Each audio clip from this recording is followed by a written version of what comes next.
میرے اور آپ کے سامنے اگر کوئی پتھر کا بنا ہوا بت لا کے رکھ دے پتھر کی مورتی لا کے رکھ دے اور ہمیں یہ کہے کہ اس کے سامنے سجدہ کرو، اس کے سامنے دعا مانگو، اس سے اپنی دل کی بات کرو، تو کیا ہم اس کام کے لیے آمادہ ہو جائیں گے؟ آپ کا کیا جواب ہوگا؟ نہیں۔ کہیں گے بھائی گردن کاٹ دو مگر ہم اس کام کے لیے کبھی آمادہ نہیں ہوں گے۔ کیوں؟ ہم اس کو جھوٹا معبود سمجھتے ہیں، ہماری نظر میں یہ معبود نہیں ہے، عبادت کے لائق نہیں ہے۔ ایسا ہی ہے نا؟ کیونکہ جھوٹا معبود ہے۔ عربی میں معبود کو کہتے ہیں الہ۔ کیا کہتے ہیں؟ الہ۔ ہم کہتے ہیں نا لا الہ الا اللہ، لا کا مطلب نہیں، لا الہ کوئی عبادت کے قابل نہیں ہے، کوئی معبود نہیں ہے سوائے اللہ کے۔ ہمیں اگر کوئی کہے اس قبر کے سامنے سجدہ کرو تو کیا ہم کر لیں گے؟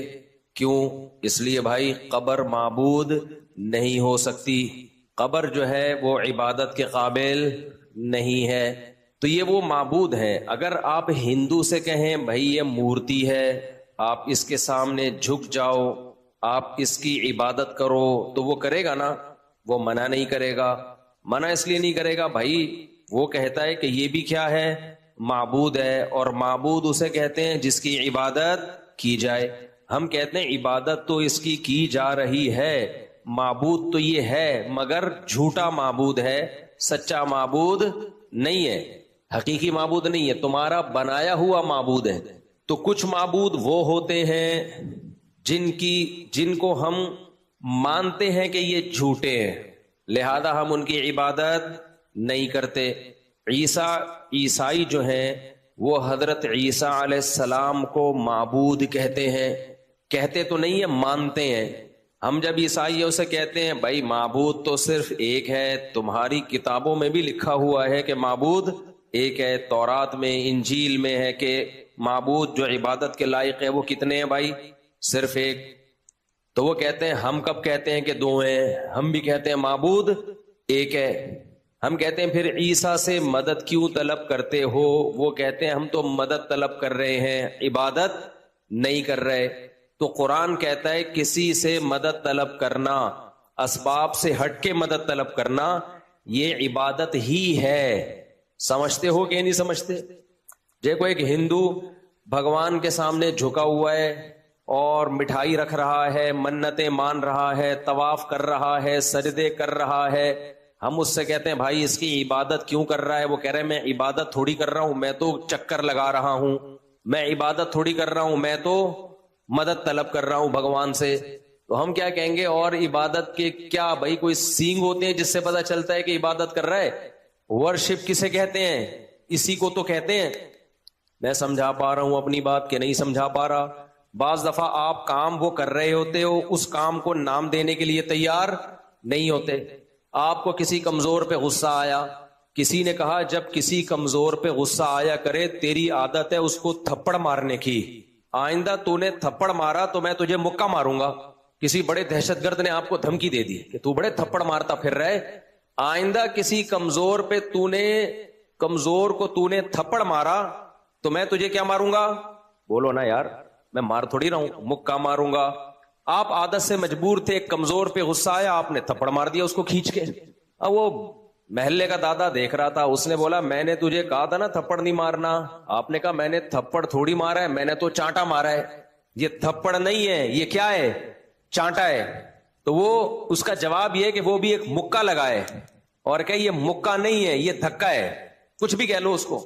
اس لیے علماء بیان کرتے ہیں العبرۃ للمعانی، فقہ کا ایک قاعدہ ہے العبرۃ للمعانی لا للالفاظ۔ شریعت الفاظ کے بکھیڑوں میں نہیں پڑتی، شریعت دیکھتی ہے کام کیا ہو رہا ہے۔ لیبل اس پہ کچھ بھی لگا لو، لیبل لگانے پر گورنمنٹ کی طرف سے کوئی پابندی نہیں ہے، کام دیکھا جائے گا کیا ہو رہا ہے۔ آپ کر عبادت رہے ہو، اس کو نام عبادت کا نہیں دے رہے۔ شریعت آپ کے الفاظ کے بکھیڑوں کو ماننے کے لیے تیار نہیں ہے۔ آپ کسی سے مدد مانگ رہے ہو، دعا کر رہے ہو کہ یہ کام کر دے، جب کہا جاتا ہے بھائی یہ تو عبادت ہے، آپ کہتے ہیں عبادت تھوڑی ہے، تو میں مدد مانگ رہا ہوں، بھائی مدد تو پولیس سے بھی مانگی جا سکتی ہے، تو اس سے مدد مانگ لی تو کیا ہو گیا؟ بھائی پولیس سے جو مدد مانگی جاتی ہے وہ اسباب کے تحت ہوتی ہے، اس سے جو مدد مانگ رہے اس کی کوئی لاجک بنتی نہیں ہے۔ جس کی مدد کی کوئی لاجک نہ بنتی ہو وہ والی مدد دعا کہلاتی ہے، بے شک آپ اس کو دعا کا نام دینے کے لیے تیار نہ ہو، اور دعا عبادت ہے، بے شک آپ اس کو عبادت کا نام دینے کے لیے تیار نہ ہو۔ بات سمجھ شریف میں آ رہی ہے کہ نہیں آ رہی ہے؟ تو ناموں میں نہیں رکھا، شریعت کیا کہتی ہے؟ دیکھا جائے گا کام کیا ہو رہا ہے۔ اب دیکھو ایک میں مثال دیتا ہوں، شریعت میں ایک مسئلہ ہے، یہ مسئلہ بھی تاکہ لوگوں کے سامنے آ جائے نا، بعض دفعہ مثال دینے میں ایک علم میں بھی آپ کے اضافہ ہو رہا ہے۔ نبی صلی اللہ علیہ وسلم نے فرمایا جار الدار احق بدار الجار، گھر کا پڑوسی پڑوسی کے گھر کا زیادہ حقدار ہے۔ دیکھو جب کوئی شخص اپنی زمین یا مکان بیچ رہا ہو، فار ایگزامپل میرا گھر ہے، میں اس کو بیچنا چاہتا ہوں، تو شریعت میں ایک لفظ استعمال ہوتا ہے شفعہ۔ کیا استعمال ہوتا ہے؟ شین فا عین ہا، یہ مسئلہ بھی لوگوں کے سامنے آ جائے۔ تو شریعت نے پڑوسی کو شفعہ کا حق دیا ہے، یعنی پڑوسی یہ کہہ سکتا ہے کہ میری پرمیشن کے بغیر آپ کسی اور کو نہیں بیچ سکتے، یعنی پہلے میں حقدار ہوں کہ مجھے بیچا جائے۔ یہ شریعت نے کس کو حق دیا ہے؟ پڑوسی کو۔ آپ کو اپنا مکان پڑوسی سے پہلے پوچھنا پڑے گا، بھائی تو نے تو نہیں خریدنا، اگر تو نے خریدنا ہے تو میں کسی اور کو نہیں بیچ رہا۔ یہ شریعت نے کس کو حق دیا ہے؟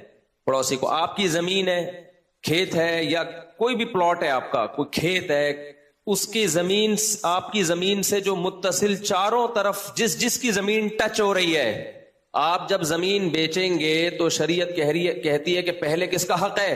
جن کی زمین آپ کی زمین سے ٹچ ہو رہی ہے۔ اگر وہ مانگ رہے ہیں تو کسی اور کو دینے کی اجازت نہیں ہے آپ کو، ان کو دینی پڑے گی آپ کو، تاکہ ان کی مرضی کا پڑوسی آئے پڑوس میں، ان کی مرضی کے خلاف پڑوسی نہ آئے۔ اس کا مقصد یہ ہے، آپ نے کسی چرسی کو بیچ دی، وہ بندہ رہ رہا ہے، اس کے سامنے شرابی کبابی آ گئے، ایک عذاب میں پڑ جائے گا، یار ہم 20 سال سے یہاں رہ رہے ہیں، چرسیوں کو لا کے ڈال دیا، بچے ہمارے خراب ہو رہے ہیں۔ اسلام میں تو بچے ہوتے ہیں نا، تو ان کے خراب ہونے کا بھی ڈر ہوتا ہے۔ اب ایک آدھ بچے کا کیا، نہ وہ ٹھیک ہوتا ہے نہ وہ خراب ہوتا ہے، اس کا کیا کرنا ہے؟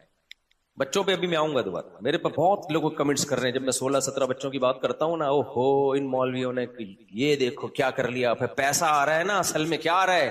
پیسہ آ رہا ہے، تو ہری ہری سوجی سب بتاؤں گا میں انشاءاللہ۔ میں تم لوگوں کو نحوست اور بے برکتی سے نکالنا چاہتا ہوں۔ سمجھتے ہو کہ فیملی پلاننگ کے چکر میں اپنے گھروں کی رونق کو ختم مت کرو۔ بار بار ایک چیخ رہا ہوں، بچے عذاب نہیں ہیں، نعمت ہیں، رحمت ہیں، خوشیوں کا سبب بنتے ہیں، ٹینشن کا سبب نہیں بنتے۔ پاگلو، آپ کو نہیں کہہ رہا، آپ کے علاوہ کو جو نیٹ پہ سن رہے ہیں، بلکہ ان کو بھی نہیں نا، ان کے علاوہ۔ خیر یہ تو میں ٹاپک لے کے چلتا ہی رہتا ہوں، ابھی تو میں جلدی سے جو ٹاپک لے کے چلنا چاہ رہا ہوں وہ بات کمپلیٹ ہو جائے۔ تو شریعت نے حق دیا کس کو بھائی؟ پڑوسی کو۔ بے شک کتنے اچھے رشتہ دار آ رہے ہوں، لیکن شریعت کیا چاہتی ہے بھائی؟ کس کے پاس جائے مکان؟ پڑوسی کے پاس جائے۔ اس میں ایک حکمت یہ بھی ہے کہ اسلام میں وراثت کا نظام ہے، جس سے جائیدادیں ڈیوائیڈ ہو کے چھوٹی ہو جاتی ہیں، زمینیں ڈیوائیڈ ہو کے کیا ہوتی ہیں؟ چھوٹی۔ اب دیکھو ابا کا اتنے مرلے کی یا اتنے ایکڑ پہ زمین تھی خربوزے کی، جب وہ بیٹے بیٹیوں میں ڈیوائیڈ ہو کے جائے گی تو کوئی بھی خربوزہ اگانے کے قابل رہے گا نہیں، اتنے سے خربوزے پیدا ہوں گے۔ تو اس کی تلافی کے لیے شریعت نے ایک آلٹرنیٹ سسٹم دے دیا، بھائی ٹھیک ہے ڈیوائیڈ تو ہوگی، لیکن جب ایک بھائی زمین بیچے گا تو اس کو اپنے پارٹنر سے پوچھے بغیر بیچنے کی اجازت نہیں ہے، وہ اپنے پارٹنر کو بیچے گا تاکہ اس کی زمین کا اسپیس بڑھ جائے، کسی کے کام تو آئے نا، اور وہ مجبور بھی ہوگا بیچنے پر، کیونکہ اتنی سی زمین پہ وہ کچھ کر نہیں سکتا۔ تو ایک آدمی کے پاس اس زیادہ اسپیس والی پراپرٹی آ جائے، بجائے اس کے کہ لوگ اتنے سے، جیسے گلستان میں جوہر میں دیکھو نا آپ، لوگ مجھے کہتے ہیں مفتی صاحب زیادہ بچوں کی ترغیب دیتے ہو، آپ غربت کا حال دیکھو، ایک فلیٹ میں 8 بچے ایک کمرے میں گھسے ہوئے ہیں، اس سے بہتر نہیں تھا 2 بچے ہوتے، اسپیس ہوتی ان کے پاس؟ نہیں ہے بات سمجھ دوبارہ سے۔ لوگ کہتے ہیں بھائی غریب آدمی 8 10 بچے پیدا کرے گا، رہنے کے لیے اس بیچارے کے پاس جگہ ہے نہیں۔ گلستان جوہر کے فلیٹوں میں جائیں، اتنے سے فلیٹ ہیں، اپارٹمنٹ ہیں، ایک کمرے میں 6 بچے غریبوں کے۔ گلستان جوہر میں سارے غریب نہیں ہیں، جو غریب ہیں ان کی بات کر رہا ہوں۔ ایک اپارٹمنٹ میں ایک کمرے میں 6 بچے گھسڑے ہوئے ہیں، اس سے بہتر نہیں 2 بچے ہوتے، جگہ تو ہوتی نا۔ کیا خیال ہے بھائی ہم نے یہ نہیں کہا کہ ایک کمرے میں 8 بچوں کو گھسیڑو آپ، یہ آپ کا ہیڈک ہے۔ آپ نسل بڑھاؤ، جیسے جیسے بڑھتی رہے آبادی سے باہر نکلتے رہو. جو گلستان جوہر میں اتنا سا جو فلیٹ کی جو قیمت ہوگی وہ آپ کو احسان آباد میں یا ہائی وے کے قریب زیادہ جگہ مل جائے گی. تو کس نے شریعت نے یہ تھوڑی کہا ہے کہ 6-8 بچوں کو ایک ہی فلیٹ میں گھسیڑ دو سب کو، کھڑکیوں سے نکل نکل کے گر رہے ہو وہ. جاؤ، ان ارض اللہ واسعۃ، اللہ کہتے ہیں میری زمین بہت وسیع ہے. کراچی سے حیدرآباد تک اسپیس ہی اسپیس ملے گی تمہیں. برساتی مینڈکوں کی طرح بھی بچے پیدا کرو گے نا، اسپیس ہی نظر آئے گی تمہیں. نہیں آئی بات؟ تو تمہیں کس نے کہا ہے کہ آبادی کے بیچ میں ہی گھسو؟ لوگوں کی بھی تو مینٹل آپ لیول دیکھیں نا، مینٹالٹی دیکھیں. پھٹا رکھنے کی جگہ نہیں ہے، ادھر جا کے فلیٹ لے رہا ہے وہ. پاؤں رکھنے کی جگہ نہیں ہے، جیسے W11 میں پاؤں رکھنے کی جگہ نہیں ہوتی، پھر بھی کیا کر رہا ہے؟ گھس رہا ہے. ابے اگلی بس میں بیٹھ جانا یار. تو یہ آپ کا ہیڈ ایک ہے. تو ہم اس کے قائل نہیں ہے کہ ایک کمرے میں 6 بچوں کو گھسیڑ دیں آپ، تو پھنسیاں لگیں گی، ایک دوسرے سے پھوڑے لگیں گے. آپ نکلو باہر. قرآن جہاں غربت کی بات کرتا ہے وہاں فوراً یہ کہتا ہے ان ارض اللہ واسعۃ، اللہ کی زمین کیا ہے؟ بہت بڑی ہے. اور ہماری عادت یہ ہے کہ ہم غیروں کو فالو کرتے ہیں. مولوی کوئی بات کہہ رہا ہو کھوپڑی شریف میں نہیں آئے گی، گورا کہہ دے فوراً کھوپڑی میں آ جائے گی.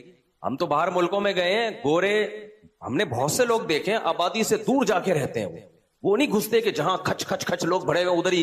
حالانکہ ان کی آبادی کیا ہوتی ہے؟ ایک گرل فرینڈ ہوگی، اس کا بھی کوئی بھروسہ نہیں ہے کب مارکیٹ سے شارٹ ہو جائے. اس گرل فرینڈ کو لے کر 1000 گز کی جگہ پہ رہ رہا ہوگا گورا، آبادی سے دور، 2 گھنٹے کی ڈرائیو پہ شہر آتا ہے. یہ ہمارے لیے ایک مصیبت بنی ہوئی ہے کہ سب جوڑیا بازار میں ہی گھسنا ہے سب نے. کھارا در کے فلیٹ جا کے دیکھو یار، انگریز سے پہلے کے فلیٹ ہیں وہ. ڈر لگتا ہے تمہارے 6 بچوں سمیت زمین پہ گر جائیں گے. تو وہاں پھر لوگ کہتے ہیں یہ دیکھو مفتی صاحب کہتے ہیں 6-6 8-8 بچے پیدا کرو، جگہ ہے نہیں.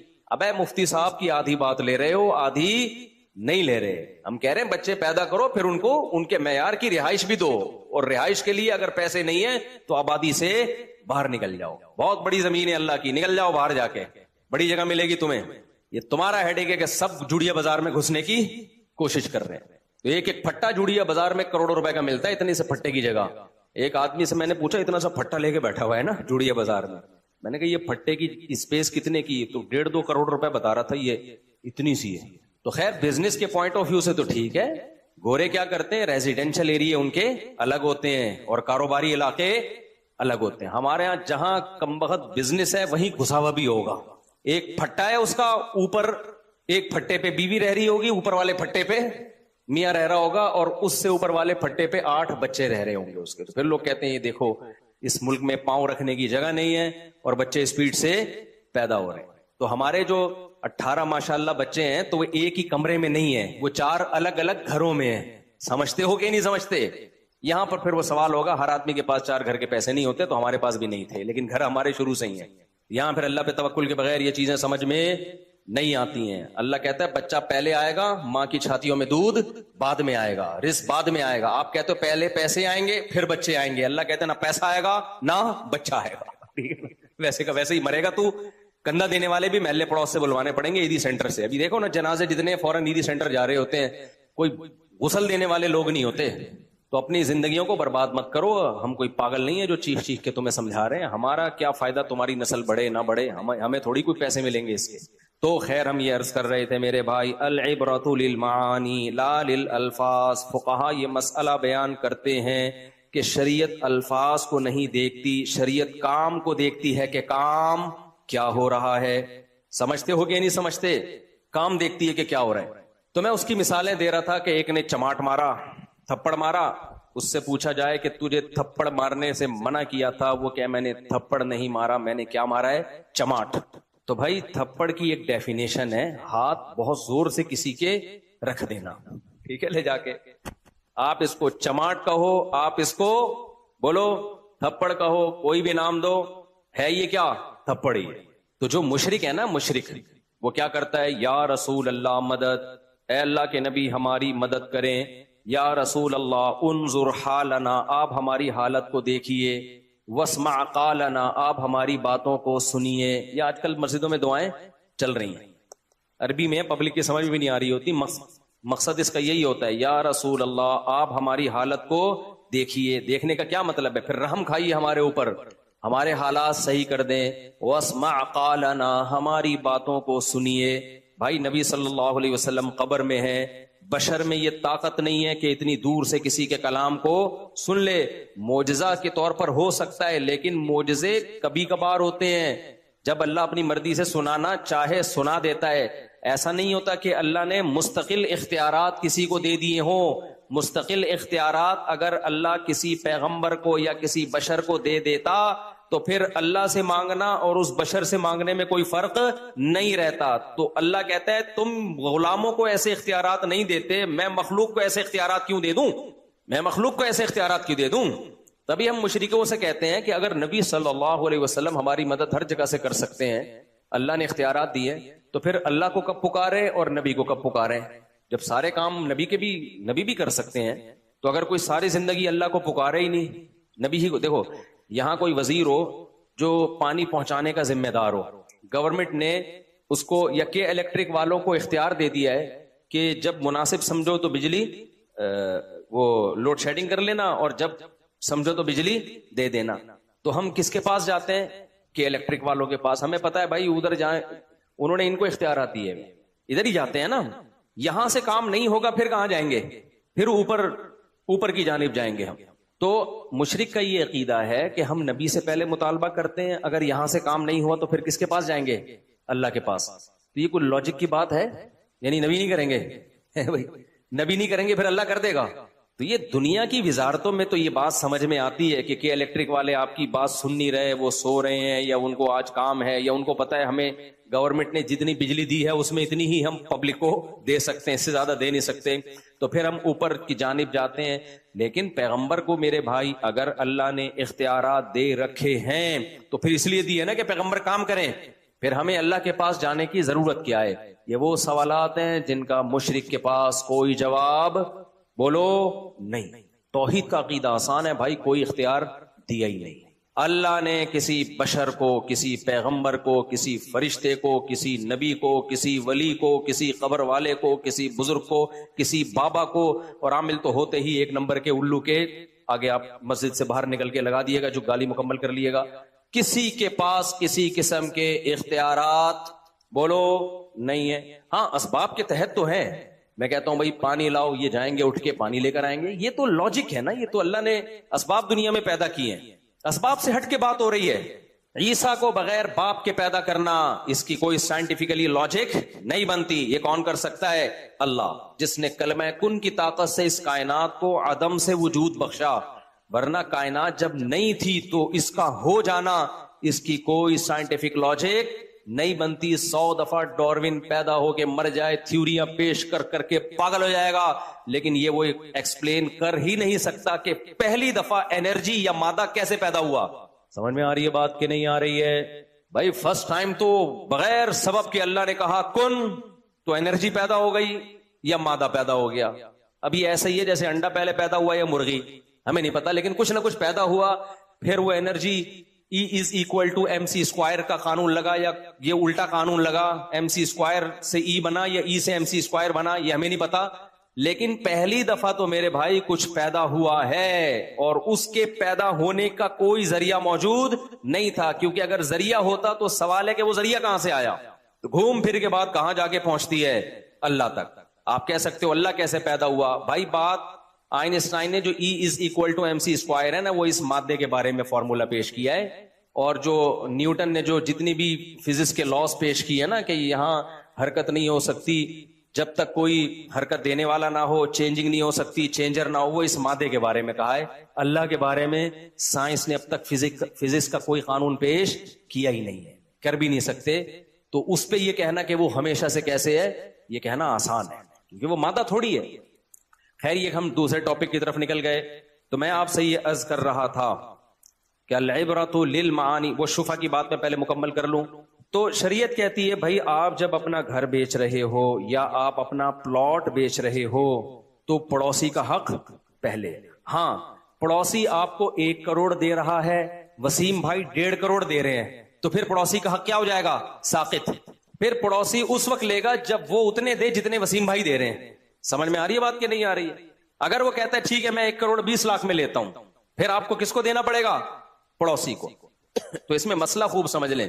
مسئلہ یہ کہ آپ اگر کسی کے پڑوس میں رہتے ہیں نا اور آپ چاہتے ہو اس کا گھر میں خریدوں, وہ بیچ نہیں رہا, آپ کو جیسے ہی اطلاع ملی کہ اس نے غفار بھائی کو یہ 1.5 کروڑ میں بیچ دیا ہے, جیسے ہی اطلاع ملے تو آپ اگر چاہتے ہو نا یہ پلاٹ اس کے بجائے میرے حصے میں آئے, تو آپ فوراً 2 آدمیوں کو گواہ بنا دو کہ 1.5 کروڑ میں میں شفا کرتا ہوں. یہ 1.5 کروڑ میں کون لیتا ہے؟ میں لوں گا. 2 آدمیوں کو گواہ بنا دو, کیونکہ اگر خاموش رہے تو خاموش رہنا اس کی علامت ہے کہ آپ اپنے حق سے دستبردار ہونے پر راضی ہو. کچھ حقوق کمزور ہوتے ہیں, اس میں فوراً اگر آواز نہ اٹھائی جائے تو شریعت کہتی ہے آپ کا حق ضائع ہو گیا. اس لیے کہ ایسا نا اس نے غفار کو بیچ دیا, سب کچھ ہو گیا, اب آپ کہہ رہے ہو میں لیتا ہوں, تو بھائی اتنے دنوں سے چپ کیوں بیٹھا ہوا تھا؟ تو فوراً بولنا پڑے گا آپ کو, بھائی 1.5 کروڑ میں اس نے فلاں جگہ بھیجا ہے, 2 بندوں کو گواہ بنا دے کہ تم گواہ رہو, 1.5 کروڑ میں اپنا حق شفا استعمال کرتا ہوں, یہ میں لوں گا. تو اگر آپ نے یہ کہہ دیا اور 2 بندوں کو گواہ بنا دیا, گواہ بنانا اس لیے تاکہ پتا چلے کہ میں خاموش نہیں رہا تھا, تو پھر شریعت جس نے مکان بیچا ہے اس کو پابند کرتی ہے کہ اب آپ کو اپنے پڑوس کو یہ گھر دینا پڑے. کسی اور کو بیچا تو حرام اور ناجائز ہے, سمجھتے ہو کہ نہیں سمجھتے؟ اب میں جو اصل مثال دینا چاہ رہا تھا اب اس کو سمجھو. علماء نے بیان کیا ہے کہ اگر کوئی شخص یہ ہیلا کرے, زید کے پاس ایک پلاٹ ہے, زید کے پاس کیا ہے؟ ایک پلاٹ, پڑوس میں کون رہتا ہے؟ وسیم. وسیم چاہتا ہے کہ زید جب یہ پلاٹ بیچے تو یہ میرے حصے میں آئے. کیوں؟ اس لیے میرے حصے میں آئے, میں خریدوں, کیونکہ وسیم کا 4 شادیوں کا پروگرام ہے. اس کا ارادہ ہے کہ بھائی میرے پڑوس میں اگر ایک اور گھر ہوگا تو میں دونوں گھروں کو ملا کے اسپیس کیا ہو جائے گی؟ زیادہ ہو جائے گی. اس میں اگر جتنی بھی اسپیڈ سے بچے پیدا ہوئے تو سارے ایک ہی جگہ آ جائیں گے. بہت مشکل ہو رہا ہے آج بات سمجھانا. جیسی اسپیڈ اور بچوں کی بات سنتے ہو نا آپ لوگ کے ہوش ایک دم کسی اور دنیا میں چلے جاتے ہو آپ لوگ. خیر بھائی کسی بھی وجہ سے دلچسپی لے رہا ہے کہ یار میرا گھر بیچ سے دیوار ہٹا دوں گا, یہ کھڑکی کھول دوں گا یا ایک دروازہ بنا دوں گا تو میری اسپیس زیادہ ہو جائے گی نا. تو وسیم چاہ رہا ہے کہ زید سے گھر خریدے. زید کے تعلقات ہیں اپنے کسی ریلیٹو سے, زید اس کو بیچنا چاہ رہا ہے 1 کروڑ میں. زید کو مسئلہ معلوم ہے کہ یار 1 کروڑ میں نے اپنے پھپھا کو اگر یہ گھر بیچا یا کسی بھی اجنبی شخص کو میں نے یہ گھر بیچا تو یہ کمبخت وسیم شفا کر دے گا, اور یہ جس کو میں دینا چاہ رہا ہوں اس کو نہیں آئے گا. مجھے تو 1 کروڑ پورے مل جائیں گے, لیکن ہماری آپس کا کوئی مکا ہو گیا ہے, وہ کہہ رہا ہے بھائی مجھے بیچ, اس کو مت بیچ. تو یہ کباب میں ہڈی بن کے لے جائے گا. شریعت اس کو ترجیح دیتی ہے. تو اب آپ ایک ہیلا اختیار کرتے ہیں کہ میں بیچ نہیں رہا, میں گفٹ کر رہا ہوں. گفٹ میں شفے کا حق نہیں ہوتا, سمجھتے ہو بھائی؟ گفٹ تو اپنی دوستی میں ہے نا, آپ کا پڑوسی سے, آپ کی پڑوسی سے دوستی نہیں ہے نا, آپ اس کو گفٹ کیوں کر رہے ہو؟ آپ کسی ریلیٹو کو گفٹ کر رہے ہو, تو گفٹ میں شفے کا حق نہیں ہے. بیچنے میں تو اس لیے کہ بھائی بیچنے کا مقصد تمہارا پیسہ کمانا ہے نا, تو جب وہ بھی تمہیں اتنا ہی پیسہ دے رہا ہے تو اس کو کیوں نہیں دے رہے؟ اس کو کیوں نہیں دے رہے؟ اس کی مرضی کا پڑوسی اس پہ لا کے کیوں لاد رہے ہو؟ اس کی مرضی کے خلاف کا پڑوسی. اب ایک آدمی ہیلا اختیار کرتا ہے, زید یہ ہیلا اختیار کرتا ہے, زید غفار بھائی سے جا کے رابطہ کرتا ہے اور غفار بھائی کو کہتا ہے بھائی یہ پلاٹ میں نے تمہیں فری پھوکٹ میں, یعنی میں نے تمہیں گفٹ کیا اور تم بھی اس کے بدلے 1 کروڑ مجھے گفٹ کر دینا. گفٹ کھیل رہے ہیں ہم لوگ, سمجھ رہے ہو؟ میں تمہیں یہ پلاٹ میں گفٹ کر رہا ہوں فری میں, گفٹ فری ہی ہوتا ہے, اور تم ایسا کرنا چھپڑ میں 1 کروڑ مجھے بھی کیا کر دینا خوشی میں. میں نہیں بیچ رہا, ڈاکومنٹس جو بنیں گے وہ ہبہ کے بنیں گے, گفٹ وہ خرید و فروخت کے نہیں بنیں گے, وہ ہبہ کے بنیں گے. تم بھی مجھے 1 ہفتے بعد 1 کروڑ روپے گفٹ کر دینا. سمجھتے ہو؟ تو شریعت کہتی ہے کہ پھر بھی زید کو, سلیم کو شفے کا حق ہوگا. کیوں؟ یہ ہبہ گفٹ آپ کے حق میں ہوگا, اس کے حق میں یہ خرید و فروخت ہی ہے. سمجھتے ہو کہ نہیں سمجھتے؟ یہ کیا ہے؟ خرید و فروخت. اسی سے اسلامک بینکنگ کا مسئلہ بھی سمجھ لو. اسلامک بینکنگ میں کچھ ٹرمز ایسی یوز ہوتی ہیں جو سودی بینکوں میں یوز ہوتی ہیں. تو جن لوگوں کو, جو مفتی نہیں ہیں, جن کو بینکنگ کا یا سود کے مسائل پراپر وے میں انہوں نے پڑھے نہیں ہیں, تو وہ ان ٹرمز کو دیکھ کے کہتے ہیں ابے یہ تو وہی ہے. بھائی اس میں ٹرمز وہ یوز ہو رہی ہیں, کام اندر وہ نہیں ہو رہا. سمجھتے ہو؟ چاہے اس کو سود ہی کا نام دے دو پھر بھی سود نہیں ہے. میں آپ کو گاڑی بیچتا ہوں اور کہتا ہوں کہ یہ گاڑی میں نے آپ کو کیش پہ 1 کروڑ میں دی ہے, اور اگر 2 مہینے بعد پیمنٹ کرو گے تو 1 کروڑ 10 لاکھ میں ہے یہ, تو ابھی طے کر لو کتنے کی لینی ہے.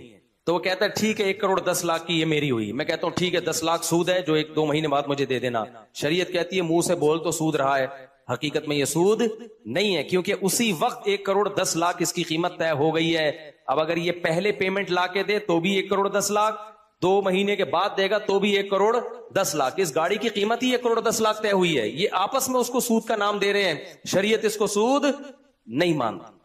جی پی فنڈ میں کیا ہوتا ہے, اس کو سود کہہ رہے ہوتے ہیں نا. جی پی فنڈ میں آپ کی تنخواہ سے اتنے پیسے کٹیں گے, سود لگ کے واپس ملیں گے. تمام جتنے بھی مفتیان کرام ہیں, یہ جو آج کل پروفیسر ٹائپ کے اسکالرز آ رہے ہیں, میں ان کی بات نہیں کر رہا, یہ تو کسی ایک جگہ ٹکتے ہی نہیں ہے. جو سود ہے اس کو سود نہیں کہہ رہے ہوتے, جو سود نہیں ہے اس کو کیا کہہ رہے ہوتے ہیں, سود کہہ رہے ہوتے ہیں.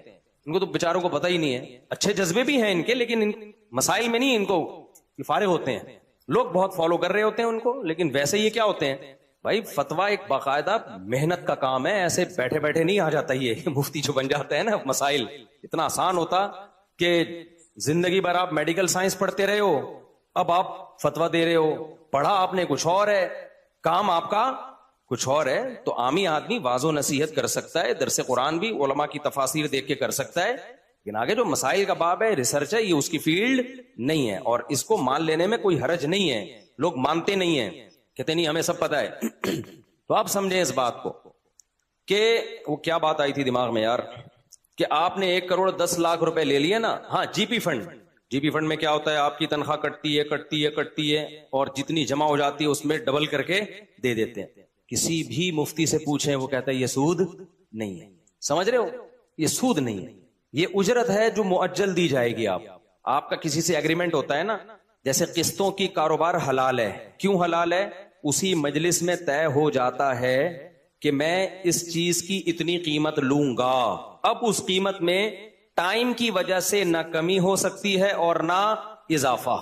سود جب ہوتا جب ہم یہ کہتے ابھی دے دیے تو اتنے, نہیں دیے تو ابھی دے دیے تو 1 کروڑ, 1 مہینے بعد دیے تو 1.5 کروڑ. اب تیری مرضی ہے, جا گھر چلا جا. کل پیسے لے آیا تو 1 کروڑ, نہیں لایا تو کتنے ہو جائیں گے. یہ 2 قیمتیں جو متعین ہو رہی ہیں نا چیز کی, 2 قیمتیں متعین ہو رہی ہیں کہ تیری مرضی ہے, کیش پہ لینا ہے تو کل کیش دے کے چلا جانا, ادھار دینا ہے تو خود ہی پھر 1.5 کروڑ دینے پڑیں گے, تیری مرضی ہے. یہاں جو آپ نے اس کو مجہول چھوڑ دیا, یہ سود ہے. اور اگر آپ نے اسی وقت طے کر لیا کہ میں 1 کروڑ والی قیمت پہ لوں گا یا 1.5 کروڑ والی قیمت پہ لوں گا, اسی وقت طے کر دیا اسی مجلس میں, تو جو قیمت طے ہو گئی اب اس میں کمی بیشی نہیں ہوگی.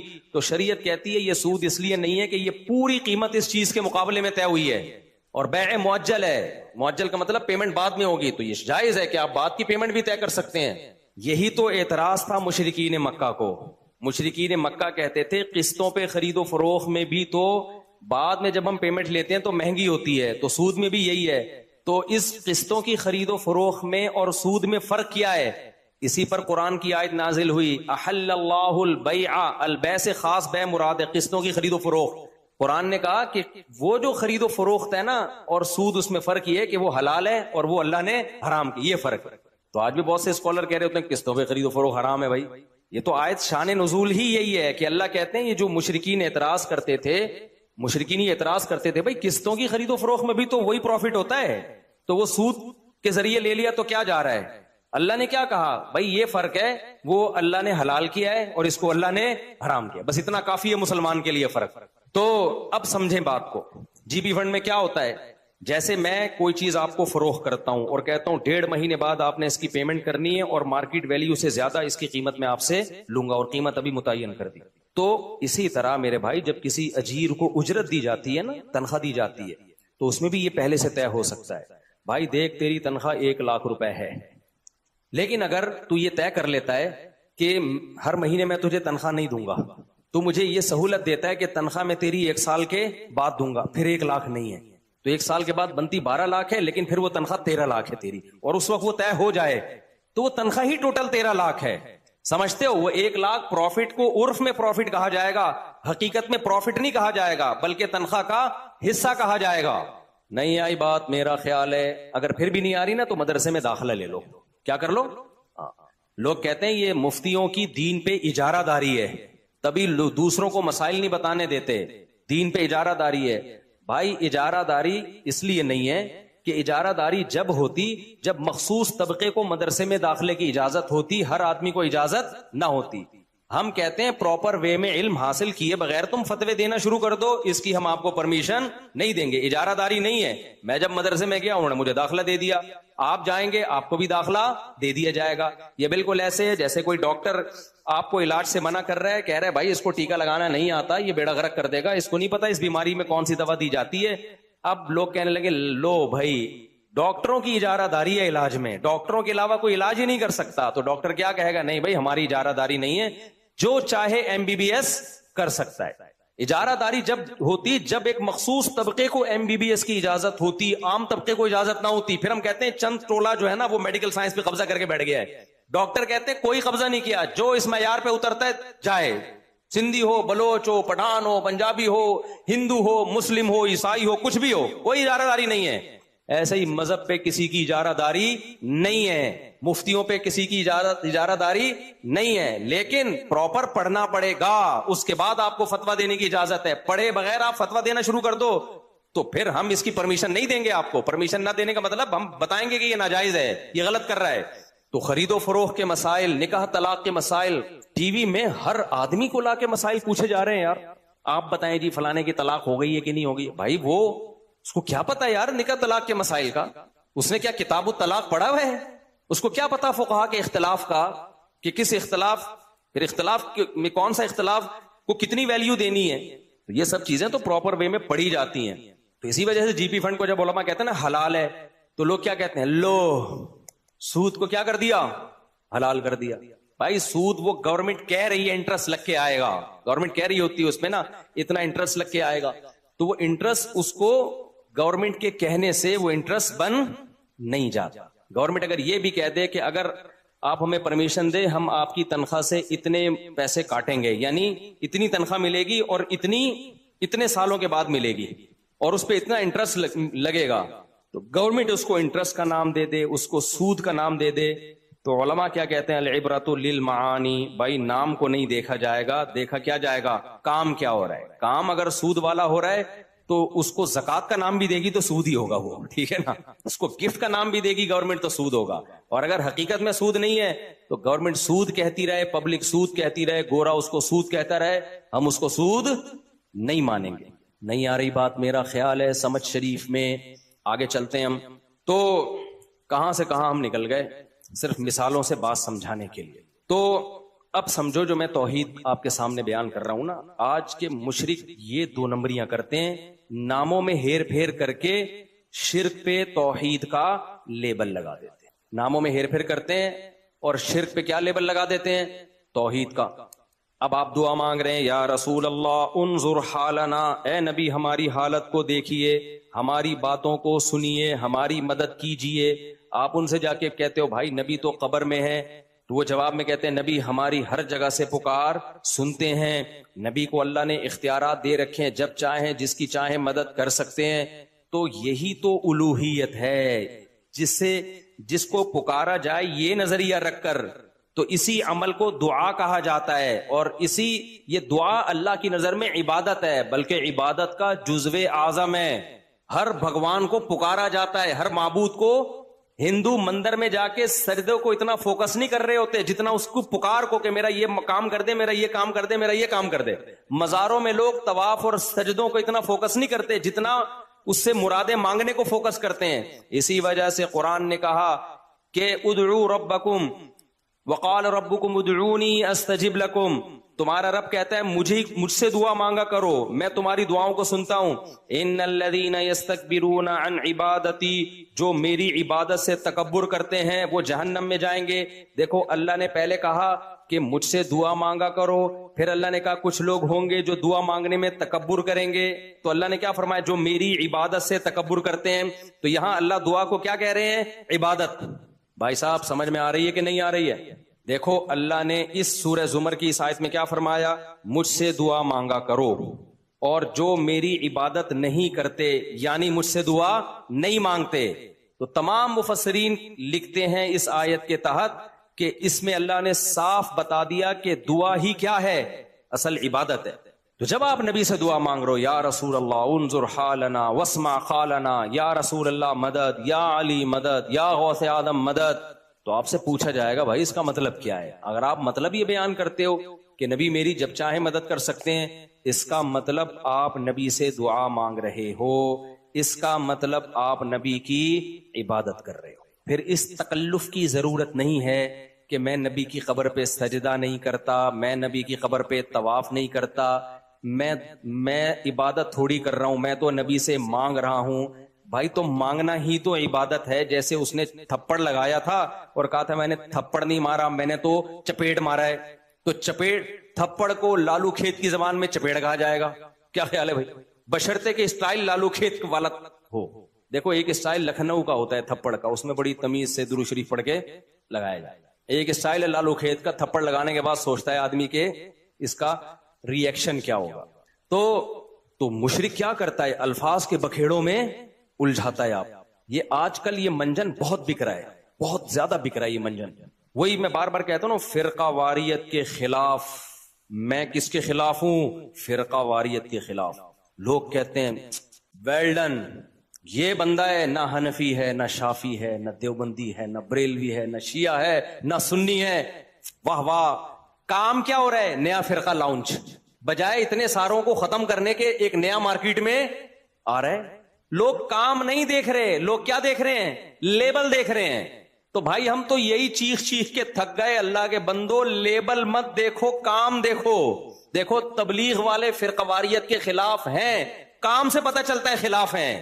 تبلیغ والے یہ کر سکتے تھے، ایک رائمنڈ میں اجتماع کرتے، ہمارا کوئی فرقہ نہیں ہے، حنفی بھی غلط، شافی بھی غلط، مالکیہ بھی غلط، حنبلی بھی غلط، دیوبندی بھی بول لو نا یار غلط، بریلوی بھی غلط، شیعہ بھی غلط، سنی بھی غلط، اہل حدیث بھی غلط۔ حاجی عبد الوہاب صاحب رحمۃ اللہ سے پوچھتے حضرت صحیح کون ہے؟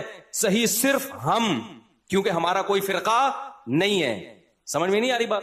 پھر اس جماعت میں جب کوئی آتا، پھر حاجی عبد الوہاب صاحب کی قرآن و حدیث کی روشنی میں اپنی ایک نئی نماز آتی مارکیٹ میں، ٹھیک ہے نا؟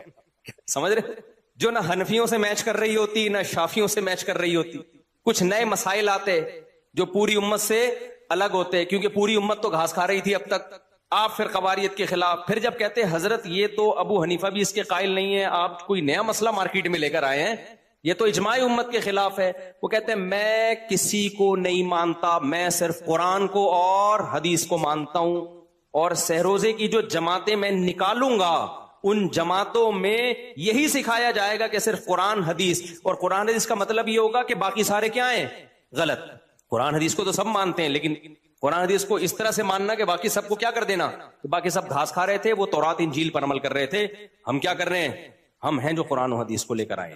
تو تبلیغی جماعت سے بڑا فرقہ پھر دنیا میں نہیں ہوتا۔ پھر حاجی عبد الوہاب صاحب سے جب اختلاف ہوتا کسی اور بزرگ کا، تو ایک فرقہ دو فرقوں میں ڈیوائڈ، پھر کسی اور کا اختلاف ہوتا تو 4 فرقے، پھر 8، اب تک تبلیغی جماعت کے 48,000 فرقے بن چکے ہوتے۔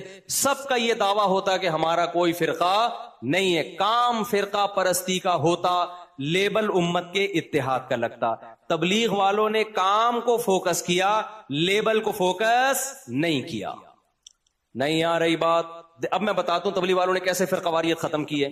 تبلیغ والوں نے سب سے پہلے توحید کا نعرہ لیا کہ توحید، اتنے لبرل نہیں بن گئے کہ مشرک کو بھی جگہ دے دی انہوں نے۔ سب سے پہلے لا الہ الا اللہ، آسان زبان میں اس کا کہ بھئی اللہ سے ہونے کا یقین، غیر اللہ سے نہ ہونے کا یقین۔ یا ہونے کا مطلب اسباب سے ہٹ کے اگر کوئی کچھ کر سکتا ہے تو صرف کون کر سکتا ہے؟ یہ مطلب نہیں کہ پولیس بھی کچھ نہیں کر سکتی، ڈاکٹر بھی کچھ نہیں کر سکتا۔ تبلیغ والے بھی ڈاکٹروں کے پاس جاتے ہیں، ٹیکے ویکے لگواتے ہیں، وہ گولیاں بھی کھاتے ہیں۔ اسباب سے ہٹ کے صرف کون کرے گا؟ اللہ۔ اور اللہ کے احکام کو صرف نبی کے طریقوں میں پورا کرنا کیا ہے؟ کامیابی۔ اس میں نبی کے آخری نبی ہونے کا بھی اقرار ہو گیا کہ نہیں ہو گیا؟ کیا خیال ہے بھائی؟ تو اسلام کی بنیاد ہے، اس بنیاد پہ کمپرومائز نہیں ہو سکتا۔ پھر انہوں نے 6 نمبر بیان کیے، جن 6 نمبروں میں کسی کو کوئی اختلاف نہیں ہے۔ ان 6 نمبروں میں ایک خوبصورت نمبر علماء کا اکرام، تاکہ لوگ علماء سے ہٹ کے کوئی نیا فرقہ نہ بنا لیں۔ تبلیغ میں علماء کا اکرام سکھایا جاتا ہے۔ کیا سکھایا جاتا ہے؟ علماء کا اکرام۔ اس لیے آپ تبلیغ میں جاؤ، کوئی ٹانگیں چوڑی کر کے نماز پڑھ رہا ہے، کوئی پتلی کر کے نماز پڑھ رہا ہے، عرب بھی ہیں اس میں، مصر کے لوگ بھی ہیں اس میں، افریقہ کے لوگ بھی ہیں اس میں، مراکش کے لوگ بھی ہیں، حالانکہ سب کی نمازیں تھوڑی تھوڑی ڈیفرنٹ، اور صحابہ میں بھی یہ نمازیں تھوڑی تھوڑی ڈیفرنٹ تھیں۔ تو صحابہ میں فرقے تھے؟ تھے کیا فرقے؟ صحابہ میں رفع الیدین کرنے والے بھی، نہیں کرنے والے بھی، زور سے آمین والے بھی، آہستہ آمین والے بھی. تبلیغ نے اپنے عمل سے بتا دیا کہ جب صحابہ میں ڈفرینٹ قسم کی نمازیں ہو کے بھی ان کا ایک فرقہ ہو سکتا ہے تو ان ڈفرینٹ نمازوں کو مناظروں کر کے ختم کرنے کی ضرورت نہیں ہے. اللہ اس امت میں اسی ڈفرینٹ قسم کی نمازوں کے ساتھ ہی اس امت کو متحد دیکھنا چاہتا ہے. تو تبلیغ میں رفع الیدین والے بھی ملیں گے اور نہ کرنے والے بھی، زور سے والے بھی اور زور سے آمین والے بھی، آہستہ آمین والے بھی. انہوں نے کہا بھائی صحابہ کا یہ ہیڈک تھا ہی نہیں، جس کو جو حدیث پہنچی عمل کر لیا اس نے، جس کو جس عالم پر اعتماد ہوا اس کی رائے پر عمل کر لیا. پوری دنیا میں اس وقت مسلمانوں کا سب سے بڑا نیٹ ورک کون سا ہے؟ تبلیغ جماعت. توحید پر کمپرومائز نہیں، ختم نبوت پہ کمپرومائز نہیں کیا انہوں نے، کیونکہ اللہ سے ہونے کا یقین اور اللہ کے حکام کس کے طریقے پر؟ نبی. اس میں مرزا قادیانی کی جگہ نہیں ہے. باقی بھائی حدیث کی تشریحات میں اختلاف ہو سکتا ہے. آپ چاہتے ہو میں اپنی رفع الیدین والی نماز پوری امت پہ تھوپ دوں، اس سے اختلاف ختم نہیں ہوگا، اس سے اختلاف بڑھے گا. امت کا آدھے سے زیادہ طبقہ ہمیشہ رفع الیدین کے بغیر نماز پڑھتا آیا ہے. اسی طرح آپ بغیر رفع الیدین والی نماز رفع الیدین والوں پر تھوپنے کی کوشش کرو، اس تھوپنے سے اختلاف ختم نہیں ہوگا، اس سے اختلاف بڑھے گا. کیونکہ بہرحال بہت سارے صحابہ رفع الیدین کے قائل بھی، بعض صحابہ رفع الیدین کے قائل بھی تھے، اور بخاری مسلم کی حدیث ہے. اختلاف اس میں کہ آخری دم تک کیا کہ نہیں کیا، تو اختلاف ختم نہیں ہو سکتا. تو اگر آپ ایک نماز بھی تھوپو گے دوسرے پر تو اس سے لیبل اتحاد امت کا لگے گا. کام کیا ہوگا؟ اختلاف امت کا. تو تبلیغ نے لیبل نہیں لگایا، تبلیغ والوں نے کیا کیا ہے؟ کام کر کے دکھایا ہے. اور آج بہت سارے اسکالر اتحاد کا لیبل لگا رہے ہیں، کام کر رہے ہیں امت کو توڑنے کا. اور جتنے نئے فرقے بنے ہیں نا، جنہوں نے چاروں مذاہب کو ختم کرنے کی کوشش کی ہے کہ بھئی حنفی، شافعی، مالکی، حنبلی یہ چاروں غلط، ایک پہ آ جاؤ، ان کے 4 سے بھی زیادہ فرقے ہوئے ہیں. سمجھ رہے ہو؟ ان کے درجنوں فرقے ہوئے ہیں پھر، یعنی وہ جمع نہیں ہوئے.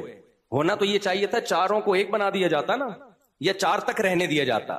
جب انہوں نے یہ کوشش کی کہ 4 کو ختم کر کے ایک پہ لائے تو کوشش کرنے والے خود درجنوں میں بٹ گئے. اب میں نام نہیں لینا چاہتا ان فرقوں کے کہ یہ فرقہ یہ فرقہ، وہی پھر نفرتیں پھیلتی ہیں اور کچھ بھی حاصل نہیں ہوتی. تو آج امت متاثر ہو رہی ہے لیبل سے. میں 4 شادیوں کی بات کرتا ہوں نا، خواتین غصہ کرتی ہیں ہمارے حقوق پر، تو یہ بندہ کبھی بولتا ہی نہیں ہے میں آپ کے حقوق کا لیبل نہیں لگاتا. کام کس کے لیے کر رہا ہوں؟ خواتین کے لیے کر رہا ہوں. انگریز لیبل لگاتا ہے ویمن رائٹس گئے تیل لینے. انگریزوں کیا ویمن کے کوئی رائٹس؟ ابے وہ وومن جب ان کے یہاں نہ ماں ہے، نہ بہن ہے، نہ بیٹی کے حق ملا، نہ بیوی کا حق ملا، تو رائٹ کیا کرنا ہے اس منجن کا؟ دیکھو انگریزوں کے ہاں جو بوڑھی ماں ہے نا، اس کا کوئی حق بولو نہیں ہے، تو وہ عورت ہی ہے نا، وہ اولڈ ہاؤس ہے اس کا ٹھکانہ. تقریریں آپ گورے سے کروا لو عورت کے حقوق پر. مدر ڈے منائے گا، ہم سے زیادہ پیسہ خرچ کرے گا مدر ڈے پر. پیسہ کیا 2-3 چاکلیٹوں کا خرچہ ہوتا ہے، زیادہ نہیں ہوتا. فادر ڈے منا لیں گے یہ لوگ. شور زیادہ کون مچاتا ہے؟ لبرل لوگ. فادر مدر، ہم شور نہیں مچاتے، لیکن ہم ماں باپ کو مرنے کے بعد بھی اب تک دعاؤں میں ان کے لیے روتے ہیں، تمنا کرتے ہیں کاش زندہ ہوتے تو تھوڑی خدمت کر کے اپنے گناہوں کو معاف کروا لیتے. کاش زندہ ہوتے. تو سب سے بڑی عبادت ہی ہمارے لیے کیا ہے؟ ماں باپ کی خدمت. عورت کے حقوق، عورت کی آزادی، عورت کی آزادی، لیبل بڑے زبردست. رزلٹ کیا نکل رہا ہے؟ مرد کی عیاشی. نہیں آئی بات؟ عورت کی آزادی کا مطلب پتہ ہے کیا ہے؟ کپڑوں سے آزاد کرو تاکہ مردوں کے کیا ہوں؟ مزے. مرد کبھی بھی بور نہ ہو. بورنگ لائف، برقوں میں عورت نظر آ رہی ہے، بوریت کس کو ہوگی؟ آدمی کو ہوگی. آپ جب آفس میں جاؤ، ایک پھلجڑی یہاں بیٹھی بھی ہو، ایک پھلجڑی چھمک چھلو یہاں بیٹھی بھی ہو. آپ باس بن گئے تو ایک پھلجڑی آپ کی اسسٹنٹ ہو. اس پھلجڑی کو کیا مل رہا ہے؟ بیوی والی محبت نہیں مل رہی اس کو جو گھر میں رہ کے ملتی. اور ابھی بڑھاپا اس پھلجڑی کا جو برباد ہونے والا ہے نا. آج کسی نے مجھے کہا کہ آج کل شادی شدہ خواتین کنواری لڑکیوں کو دیکھ کر احساس کمتری میں جاتی ہیں، جو گاڑیوں میں گھوم رہی ہیں، لائف کو انجوائے کر رہی ہیں، میاں لیس زندگی، کوئی میاں نہیں ہے، اچھی پوسٹوں پر ہیں، پیسہ عیاشی. تو شادی شدہ بیچاری ٹھٹھرتی ہے انہیں دیکھ کے کہ ہاں میں تو اپنے میاں کو پوچھنا ہے، چائے کا پوچھنا ہے، بچوں کا خیال، بچوں کا پیمپر چینج. ہو اصل عیاشی کس کی ہے؟ اس کی. جنہوں نے مجھے یہ کہا نا، میں نے اس سے کہا کہ تھوڑے دن اس کی جوانی کے گزرنے دو، تنہائی جس طرح انسان کو کھاتی ہے نا، گاڑی انسان کی تنہائی کا آلٹرنیٹ.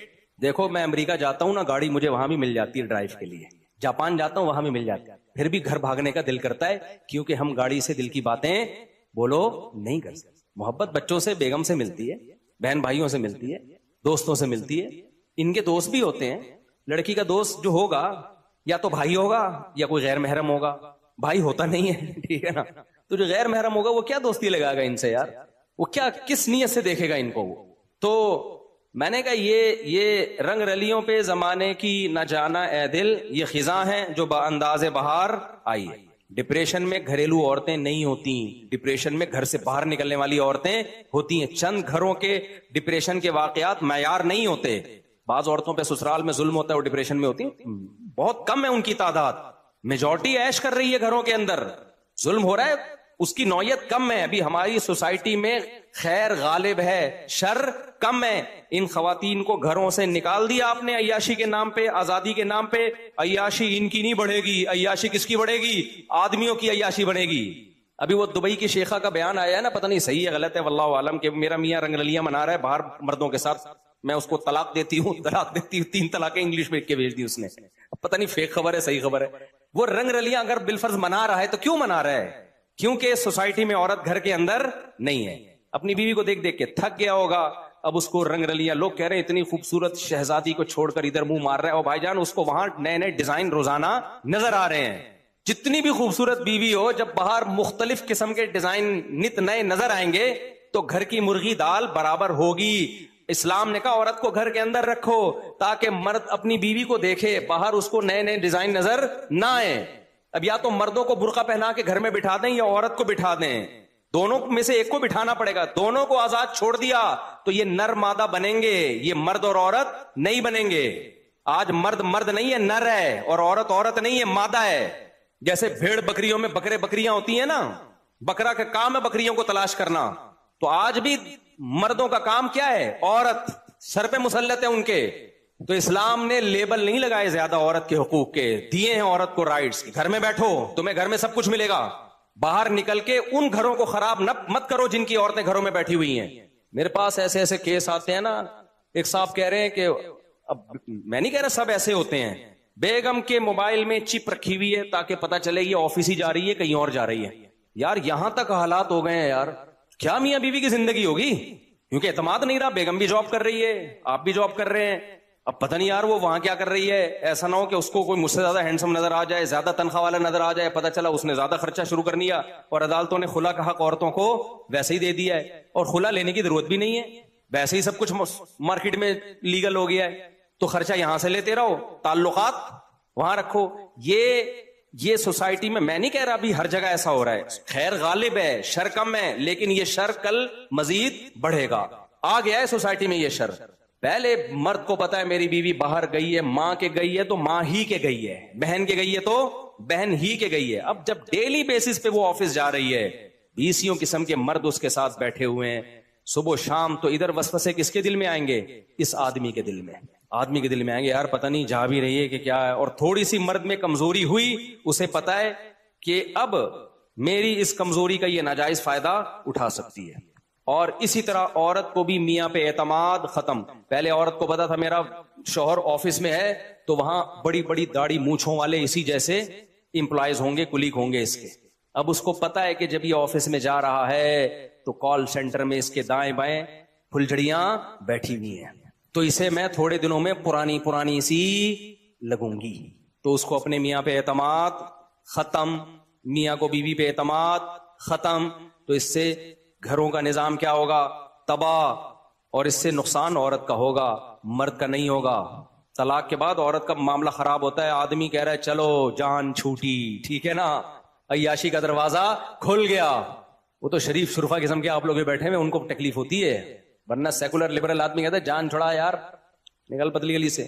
سب کی بات نہیں کر رہا لیکن ایسا ہوگا آہستہ آہستہ. تو اس لیے ان ناروں سے متاثر نہ ہوا کرو میرے بھائی، رنگ رلیوں پہ زمانے کی نہ جانا اے دل. یہ خزاں ہے جو لیبل باہر کا لگا کے آئی ہے، ٹھیک ہے نا. خزاں ہے جو لیبل کس کا لگا کے آئی ہے؟ باہر کا لیبل. ہم نے اپنی ماؤں کو، دادیوں کو، گھروں کی عورتوں کو دیکھا ہے، گھروں میں زندگی گزاری، عیش کی انہوں نے، اور کر رہی ہیں الحمدللہ. اور ہم نے ان کو بھی دیکھا ہے جو گھروں سے باہر نکلی ہیں آزادی کے نام پہ. جوانی میں کچھ رنگ رلیاں ہوتی ہیں لیکن تنہائی کیا کرتی ہے؟ کاٹتی ہے. دیکھو دنیا میں سب سے زیادہ ڈپریشن انسان کو ناکام ریلیشن کی بیس پہ ہوتی ہے. انسان کی زندگی میں سب سے زیادہ ویلیو ریلیشن کی ہے.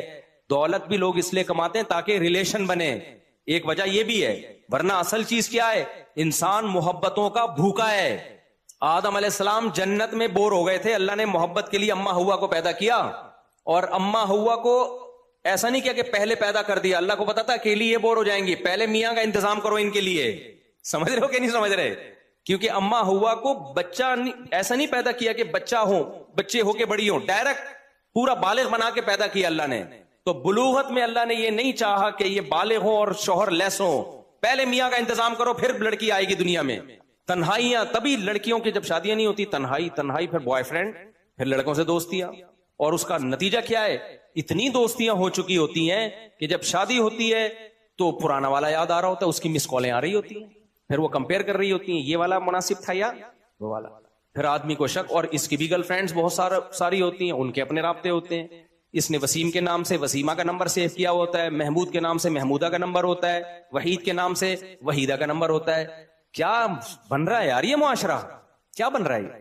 یہ تو نر مادہ وجود میں آ رہے ہیں, یہ مرد عورت تھوڑی ہیں. یہ سارا گدے گھوڑے والا نظام, لیبل کیا ہے؟ عورت کی آزادی. دقیہ نوسی نہیں, برقع پہناؤ گھر میں, یہ مولویوں کی فضول قسم کی باتیں ہیں. اب وہ دور نہیں ہے, اب دنیا چاند پہ پہنچ گئی ہے, اب کوئی مولویوں کی ان باتوں میں نہیں آئے گا. اس کا مطلب دنیا چاند پہ پہنچ گئی ہے, اب انسان کو گدے گھوڑے والا سیٹ اپ دے دو, انسانیت ان سے چھین لو. کیونکہ گدے گھوڑوں میں بھی میاں بیوی نہیں ہوتے, ریلیشن ان کا بھی بہرحال ہوتا ہے, گدے کا گدھی کے ساتھ اور گھوڑے کا گھوڑی کے ساتھ. کتے کا بھی ہوتا ہے, وہ زیادہ ہو جائے گا, لیکن بہرحال. تو میرے بھائی لیبل پہ مت جاؤ, لیبل پہ ملتے جلتے ناموں سے دھوکا مت کھاؤ. حقوق کی بات صرف اسلام کرتا ہے, باقی سب ڈرامے ہیں, سب بربادی, بیکار کی باتیں ہیں. تو کہاں سے کہاں بات چلی گئی؟ اصل میں تو توحید پر بات کر رہا تھا. تو وہی بات ہے نا, لیبل لگا کے پتہ نہیں کیا کیا کر دیا سوسائٹی میں. آزادی آزادی کے تو نا, میرا جسم میری مرضی, کہتے فضول قسم کی بات ہے. عورت کا جسم جب عورت کی مرضی ہوگی نا تو عیاشی کس کی بنے گی؟ مزے. مرد تو چاہتے ہیں تمہارا جسم تمہاری مرضی, تاکہ ہم جب تم تک پہنچے تمہیں کسی سے پوچھنے کی ضرورت نہ رہے, پکڑی جاؤ تو کوئی مارے نہیں تمہیں. مرد تو مزے ہیں مرد کے بھائی, چند پیسوں میں راضی کر لے گا وہ. اللہ میاں نے کہا تیرے جسم پہ تیری مرضی نہیں ہے, تجھے بیوی بنا کے لائے گا تو آپشن ہے, اور بیوی بنا کے لانے میں پکڑا کون جائے گا؟ آدمی. ساری زندگی اس پہ خرچے, تیرے بچوں کا باپ بنے گا وہ. انگریزوں میں ہوتے بھی ہیں نہیں بھی ہوتے, کبھی کہہ لیتے ہیں ٹھیک ہے میں ایز اے فادر اس کو ایکسپٹ کرتا ہوں, کبھی کہتے ہیں نہیں بھائی جاؤ. تو مردوں کے مزے ہیں بھائی. مردوں کو چاہیے امریکہ میں پیدا ہوں, عورتوں کو چاہیے مسلم سوسائٹی میں پیدا ہوں. انگریز عورت پتہ ہے جب مسلمان ہوتی ہے نا, وہ تیسری بیوی بن جاتی ہے آرام سے, کیونکہ اس کو پتہ ہے اپنے مردوں کا. وہ کہتی ہے 4 ہوں گی نا, پتہ ہوگا 4 ہیں, کیونکہ اس نے وہ زندگی گزاری ہوتی ہے کہ میرا ایک بوائے فرینڈ تھا اور کمبخت نے 20 گرل فرینڈ رکھی ہوئی تھی سنبھال کے دائیں بائیں.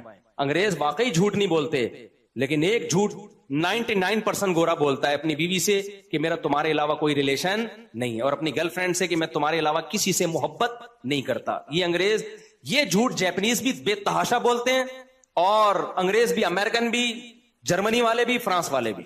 99% یہ جھوٹ, اس کے علاوہ کوئی جھوٹ نہیں بولتے وہ. اور ہم یہ والا جھوٹ کم بولتے ہیں, اس کے علاوہ سارے جھوٹ. لیکن یہ ایک جھوٹ ہی ان سارے جھوٹوں پہ کیا ہے. ہمارے جھوٹ کیا ہوتے ہیں یار؟ ٹماٹر گلے ہوئے تھوڑے سے یوں نیچے کر دیے, اوپر صاف صاف کیا کر دیے, پہنا دیے ٹماٹر, اس کو غربت میں کر رہے ہیں یار, غلط کر رہے ہیں. یہ حالات آپ انگریزوں کو دو تو صحیح, یہ دو, پھر دیکھتا ہوں بھائی کون ایماندار ہے. ایمانداری اور بے ایمانی کا آزمائش میں پتا چلتا ہے. جب پیٹ بھرے ہوئے ہوتے ہیں تو سارے ایمانداری ہوتے ہیں میرے بھائی. تو یورپ, امریکہ اور ان ملکوں کی ترقی یافتہ ملکوں کے ایمانداری کے واقعات ہمارے سامنے بیان مت کیا کرو. توندے بھری بھی ہوتی ہیں تو بے ایمانی کی ضرورت ہوتی نہیں ہے. ان حالات میں, ان پسینوں میں اور لوڈ شیڈنگ میں 10 محرم کا روزہ رکھا, ہمارے گھر والوں نے لائٹ ہی چلی گئی, این افطاری کے وقت لائٹ آئی ہے. ابے تم نے کربلا بنا دیا یار. تو وہ گھر والے بول رہے تھے کہ بھائی اس تکلف کی اب ضرورت کیا تھی, اب بے ہوش ہونے والے تھے, ایسی حالت ہو گئی تھی. تو اس کنڈیشن میں انگریز سچ بولے, پھر مانوں گا بھائی انگریز کیا ہے, سچا ہے. تو یہ حالات جو ہمارے اوپر چل رہے ہیں، اس ڈیزائن کے حکمران اور اس قسم کے حالات آپ جیپنیز کو دیں، جیپنیز بوٹیاں نوچ نوچ کے کھانا شروع کر دیں گے آپ کی. صحیح نا؟ سب کے پیٹ بھرے ہوئے ہیں، معاشی ترقی ہے، لائف کو کیا کر رہے ہیں؟ انجوائے کر رہے ہیں. تو کیا ضرورت ہے بھائی ان کو جھوٹ بولنے کی؟ تو اس لیے زیادہ نا وہ تعریفیں کیا کرو. کچھ تعریفیں بنتی بھی ہیں وہ میں خود ہی کر لیتا ہوں، وہ آپ کے بتائے بغیر میں خود ہی کر لیتا ہوں.